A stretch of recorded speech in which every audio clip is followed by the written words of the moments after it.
Oxygen के मामले में आत्मनिर्भर होता जा रहा है झारखंड। राज्य में खुले 4 नए ऑक्सीजन रिफिलिंग प्लांट। झारखंड में 4 नए ऑक्सीजन रिफिलिंग प्लांट खुल गए हैं।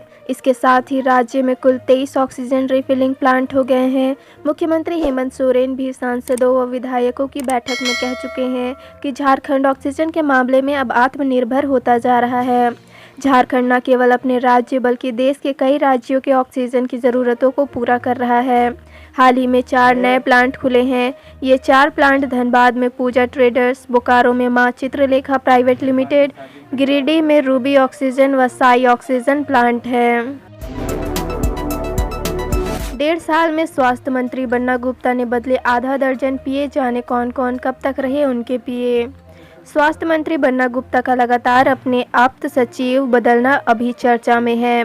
मंत्री बनने के बाद पिछले 1.5 साल में वह आधा दर्जन पीए बदल चुके हैं। इनमें से 4 सरकारी और 2 निजी कोटे के हैं। मंत्री बनने के बाद ऑफिस इकराम श्री गुप्ता के सरकारी कोटे से आप्त सचिव बने थे। कोविड-19 संक्रमण की पहली लहर के दौरान इकराम हटा दिए गए। उनकी जगह मानगो अधिसूचित क्षेत्र के तत्कालीन विशेष पदाधिकारी दीपक सहाय को नया आप्त सचिव नियुक्त किया गया। कोरोना से जंग में राज्य की मदद के लिए सिडनी के अप्रवासी लोग भी आ गए। हजारीबाग के बरही में बनवाया नया कोविड वार्ड। बरही के सीओ अरविंद देवाशीष टोप्पो के प्रयास और सिडनी स्थित झारखंड बिहार के अप्रवासी लोगों के ग्रुप की आर्थिक मदद से बरही अस्पताल के एमटीसी को सुसज्जित कोविड वार्ड बनाया गया है। इसमें ऑक्सीजन सुविधा से युक्त 10 नए कोविड बेड लगाए गए हैं। साथ ही अन्य जरूरी सुविधाएं भी मुहैया कराई गई है। इस सुसज्जित कोविड वार्ड के बन जाने से कोरोना संक्रमित मरीजों को बेहतर सेवा मिल पाएगी। पंचायतों में इंजीनियर व कंप्यूटर ऑपरेटरों की नियुक्ति लटकी। 20 अप्रैल को इतने पदों के लिए होनी थी परीक्षा। राज्य की पंचायतों में कनीय अभियंताओं और कंप्यूटर ऑपरेटरों की नियुक्ति 4 माह की प्रक्रिया के बाद भी नहीं हो सकी। यहां फरवरी से नियुक्ति की प्रक्रिया चल रही थी, लेकिन पंचायती राज विभाग ने कोरोना को देखते हुए नियुक्ति के लिए तय अंतिम परीक्षा को स्थगित कर दिया। परीक्षा 20 अप्रैल को होनी थी। विभाग ने लिखा है कि स्थिति सामान्य होने पर अब परीक्षा ली जाएगी। ऐसे में काफ़ी समय तक इन पदों पर नियुक्ति नहीं हो सकेगी। कोरोना पर नियंत्रण को लेकर सीएम हेमंत हुए सख्त। मंत्रियों और विधायकों के साथ बैठक में संपूर्ण लॉकडाउन के दिए संकेत। कोरोना संक्रमण के बढ़ रहे मामले को देखते हुए स्वास्थ्य सुरक्षा सप्ताह को सरकार और सख्त कर सकती है। संपूर्ण लॉकडाउन लगाने पर भी विचार विमर्श किए जा रहे हैं। मंगलवार को मुख्यमंत्री हेमंत सोरेन ने दक्षिणी छोटा नागपुर और कोल्हान प्रमंडल के सांसदों, विधायकों के साथ ऑनलाइन संवाद में इसके संकेत दिए हैं। कोरोना के मद्दे पर आयोजित बैठक को संबोधित करते हुए सीएम ने कहा कि शादी ब्याह को ध्यान में रखते हुए लॉकडाउन पर कड़ा निर्णय लेने की आवश्यकता है। कोरोना काल में कर्नाटक के लिए संजीवनी बने रांची के आईपीएस सीमांत सिंह निजी प्रयास से जरूरतमंदों को पहुंचा रहे हैं ऑक्सीजन। कोविड-19 संक्रमण काल में रांची के रहने वाले आईपीएस अधिकारी श्रीमांत कुमार सिंह कर्नाटक के ऑक्सीजन मैन बन गए हैं। उनके प्रयास से कर्नाटक के सुदूर गांव में रहने वाले बीमार ग्रामीणों को घर बैठे ऑक्सीजन मिल रहा है। कर्नाटक में एंटी करप्शन ब्यूरो के एडीजी के रूप में पदस्थापित सीमांत कुमार सिंह के निजी प्रयास से कर्नाटक के सुदूर गांव में ज़रूरतमंदों के लिए 49 ऑक्सीजन कंसंट्रेटर्स उपलब्ध कराए जा चुके हैं। गुमला जिले में 16,000 में मात्र 1 डॉक्टर, गाँव में इलाज की व्यवस्था नहीं। जाने स्वास्थ्य व्यवस्था का हाल। झारखंड में गुमला जिले में 242 स्वास्थ्य सब सेंटर हैं, लेकिन बगैर पानी व बिजली के हैं। अगर कहीं पानी के लिए चापाकल खोदा भी गया है तो वह बेकार पड़ा है। 100 सब सेंटर ऐसे हैं जो सुनसान जगह पर बना है, जहां किसी प्रकार की सुविधा नहीं है, बिजली भी नहीं है। जिले में 1 सदर अस्पताल, 2 रेफरल अस्पताल व 11 सामुदायिक स्वास्थ्य केंद्र हैं। सभी केंद्र के लिए करोड़ों रुपए की लागत से एक्सरे मशीन, ईसीजी मशीन व जनरेटर की खरीद हुई है। इसमें सदर अस्पताल को छोड़ दिया जाए तो सभी केंद्र में एक्सरे व ईसीजी मशीन बेकार पड़ा हुआ है। किसी भी केंद्र में टेक्नीशियन डॉक्टर नहीं है। प्राइवेट हॉस्पिटल में भर्ती कोरोना संक्रमितों को भी मिलेगा ऑक्सीजन बैंक का लाभ। पलामू चैम्बर की विशेष पहल। Palamu chambers of commerce and industries अब ऑक्सीजन बैंक से प्राइवेट हॉस्पिटल में भर्ती कोरोना संक्रमितों को ऑक्सीजन उपलब्ध कराने का निर्णय लिया है। चैम्बर यह निर्णय मेयर अरुण शंकर के आग्रह पर लिया है, क्योंकि निरंतर मेयर को यह सूचना मिल रही है कि प्राइवेट हॉस्पिटल में भर्ती कोरोना संक्रमितों को भी ऑक्सीजन की किल्लत झेलना पड़ रहा है। इस पर मेयर ने सशर्त ऑक्सीजन उपलब्ध कराने की बात कही है। झारखंड में 18 प्लस 14 मई से टीकाकरण शुरू, लेकिन अब तक 29,000 लोगों ने ही कराया है रजिस्ट्रेशन। झारखंड में 14 मई से 18 वर्ष से अधिक उम्र के लोगों का टीकाकरण शुरू हो रहा है। टीकाकरण के लिए अब तक केवल 29,000 युवाओं ने अपना रजिस्ट्रेशन कराया है। कम रजिस्ट्रेशन पर मुख्यमंत्री हेमंत सोरेन चिंता भी जताई है। उन्होंने जनप्रतिनिधियों से इसके लिए युवाओं को प्रेरित करने का आग्रह किया है। बोकारो के छात्र उत्कर्ष राज ने बढ़ाया Jharkhand command. Global Hanoi open गणित प्रतियोगिता में जीता पहला स्थान, करेंगे भारत का प्रतिनिधित्व। दिल्ली पब्लिक स्कूल बोकारो के 8वीं कक्षा के छात्र उत्कर्ष राज ने ग्लोबल हनोई ओपन मैथमेटिक्स प्रतियोगिता 2020-21 में ऑल इंडिया रैंक 1 प्राप्त कर अंतर्राष्ट्रीय स्तर पर आयोजित होने वाली प्रतियोगिता में भारत का प्रतिनिधित्व करने के लिए चयनित हुए हैं। मृतक के बड़े भाई ने 5 दिन पहले किया था प्रेम विवाह। ससुर समेत 7 पर लगाया छोटे भाई की हत्या का आरोप। सदर थाना क्षेत्र में एक 19 साल के युवक की हत्या कर दी गई। मृतक के बड़े भाई ने अपने ससुर समेत 7 लोगों पर भाई की हत्या का आरोप लगाया है। मामला मंगलवार की रात पोखराहा खुर्द के मटपुरही टोला का है। मृतक के बड़े भाई ने 5 दिन पूर्व प्रेम विवाह किया था। इसके बाद से लड़की के पिता और उसके परिजन लड़के वालों से नाराज थे। शादी के वक्त भी दोनों परिवार में झगड़ा हुआ था। बड़े भाई ने आरोप लगाया कि शादी से नाराज लड़की के पिता और उसके परिजनों ने बदला लेने के लिए उसके भाई को मार डाला।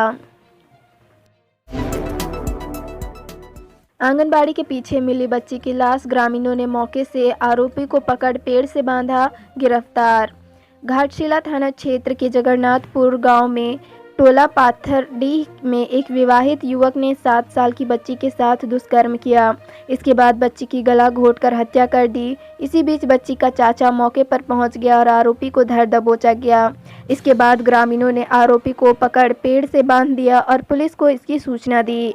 मौके पर पहुंची पुलिस ने शव को पोस्टमार्टम के लिए भिजवा दिया और आरोपी को गिरफ्तार कर थाना ले गई। घटना मंगलवार रात की है। बाहर से आने वाले श्रमिक कागज पर हो रहे हैं क्वारंटाइन। अस्पताल में क्वारंटाइन सेंटर पर लटका है ताला, अधिकारी बेपरवाह। झारखंड में कोरोना की चेन तोड़ने के लिए रोज नए नए कायदे बनाए जा रहे हैं। इसी के तहत यह निर्णय लिया गया था कि बाहरी राज्य से झारखंड आने वाले श्रमिकों को 7 दिनों तक क्वारंटाइन किया जाएगा। इस दौरान उनकी 2 बार जांच की जाएगी। दोनों बार रिपोर्ट नेगेटिव आने के बाद ही उन्हें घर जाने दिया जाएगा। लेकिन रांची में मजदूर केवल कागजों पर ही क्वारंटाइन हो रहे हैं। हकीकत में वे कोरोना कैरियर बनकर अपने गांव पहुंच जा रहे हैं। इतना ही नहीं, प्रखंड के अधिकारी जिले के अधिकारी को गलत जानकारी दे रहे हैं, ऐसे समय में जब कोरोना तेजी से शहर से गांव का रुख कर रहा है। बैल ढूंढने गए 3 लोगों पर हाथियों ने किया हमला, 2 की मौत, तीसरे ने भागकर बचाई जान। कुमारडुंगी थाना क्षेत्र के रत्नासाई बरूगोड़ा के पास अपने 2 बैल को जंगल में ढूंढने गए 3 लोगों पर जंगली हाथियों ने हमला कर दिया। इस मामले में 2 लोगों को हाथियों ने पटक पटक कर मार डाला, जबकि तीसरे व्यक्ति ने वहां से भागकर अपनी जान बचाई। घटना सोमवार दोपहर की है। ग्रामीण मंगलवार को दोनों के शव को जंगल से लेकर गांव पहुंचे। बुधवार को पोस्टमार्टम के बाद शव को परिजनों को सौंप दिया गया। विमेंस कॉलेज में वोकेशनल सेमेस्टर की परीक्षा का फॉर्म 18 मई से 31 मई तक भरा जाएगा। ऑनलाइन फॉर्म भर सकेंगी छात्राएं। रांची विमेंस कॉलेज की तरफ से परीक्षा फॉर्म भरने की डेट की घोषणा कर दी गई है। बीए, बीएससी व बीकॉम वोकेशनल सेमेस्टर 2 व 4 और एमए, एमएससी व एमकॉम वोकेशनल सेमेस्टर 1 की छात्राओं का परीक्षा फॉर्म 18 मई से भरा जाएगा। इसकी अंतिम तिथि 31 मई होगी।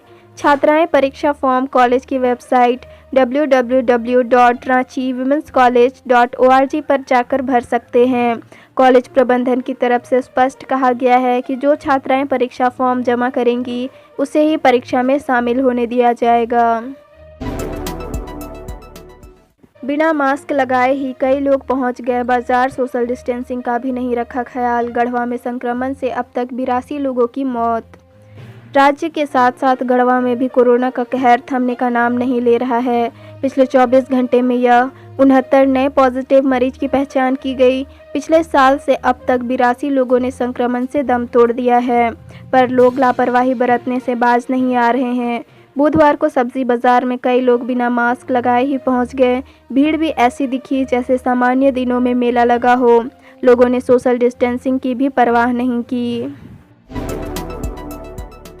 कोरोना संक्रमित मरीज की मौत पर परिजनों ने किया नर्सों के साथ दुर्व्यवहार, डंडा लेकर मारने के लिए दौड़ाया।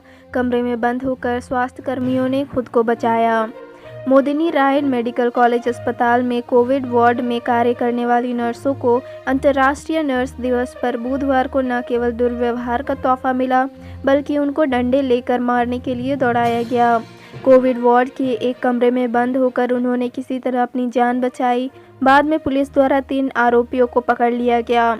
दरअसल कोरोना संक्रमित मरीज की मौत के बाद उसके परिजन इतने आक्रोशित हो गए कि उन्होंने इलाज में लापरवाही का आरोप लगा स्वास्थ्य कर्मियों को मारने की कोशिश की। सभी ने कहा सरकार की नहीं सुन रहे हैं निजी अस्पताल, कोरोना के मरीजों से निर्धारित दर से अधिक वसूल रहे हैं चार्ज, सुविधाओं का भी है अभाव। सीएम हेमंत सोरेन ने बुधवार को दक्षिणी छोटा नागपुर प्रमंडल के सदस्यों के साथ संवाद किया। उन्होंने सभी से कोविड के संक्रमण को रोकने संबंधित राय मांगी। इस पर लगभग सभी सांसदों ने निजी अस्पतालों के मनमानी का जिक्र किए। धनबाद के सांसद पीएन सिंह ने कहा कि यहां के निजी अस्पताल सरकार के निर्देशों का पालन नहीं कर रहे हैं। रांची की फॉरेंसिक टीम साहिबगंज में रिक्रिएट करेगी क्राइम सीन, साहिबगंज एसपी ने की थी जांच की मांग। साहिबगंज महिला थाना प्रभारी रूपा तिर्की की मौत की गुत्थी सुलझाने के लिए Ranchi forensic team crime scene को जल्द रिक्रिएट करेगी। क्राइम सीन पर मिले सामानों को भी उसी तरह रखकर जांच की जाएगी। घटनाक्रम में पुलिस को मिले तथ्य को बारीकियों को जोड़कर एक रिपोर्ट तैयार करेगी। साहिबगंज एसपी अनुरंजन किस्पोट्टा ने आला अधिकारियों को पत्र लिखकर रूपा तिर्की की मौत की गुत्थी को सुलझाने के लिए फॉरेंसिक टीम से जांच कराने की आग्रह किया था। सुबह मछली पकड़ने डैम के पास पहुंचे लोग तो सुनाई दी फायरिंग की आवाज़। सामने जाने पर युवक की पड़ी मिली लाश। घाघरा थाना क्षेत्र के जवाहर नवोदय विद्यालय मसरिया डैम के पास बुधवार की सुबह एक युवक की गोली मारकर हत्या कर दी गई। सुबह करीब 4 बजे मछली पकड़ने के लिए डैम में कुछ लोग पहुंचे तो इसी बीच कुछ दूरी पर गोली चलने की आवाज़ सुनाई दी। लोग उस ओर पहुंचे तो युवक की लाश दिखी। इसके बाद लोगों ने स्थानीय जनप्रतिनिधियों व ग्रामीणों को इसकी सूचना दी गई। युवक की हत्या प्रेम प्रसंग में की गई है। घटना की सूचना के बाद मौके पर पहुंची पुलिस 100 को पोस्टमार्टम के लिए भिजवा मामले की जांच में जुट गई है।